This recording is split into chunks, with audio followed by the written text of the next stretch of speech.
Hello everybody. Today I will show you how to recall any email you sent by mistake to anyone you want. So from here you should have the new Outlook at the first.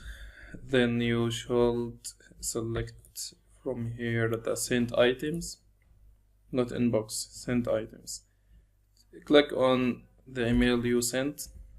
Then click on more actions, then advanced actions, then click recall message. Click OK. You'll receive an email from Microsoft Outlook or Microsoft Office.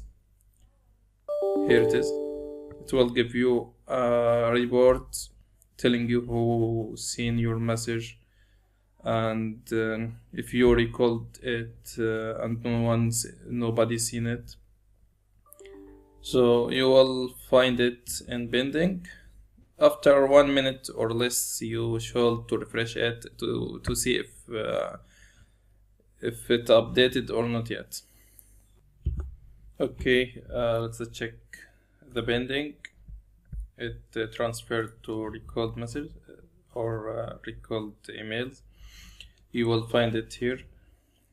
I sent it to Nasrina Nakar and the message successfully recalled.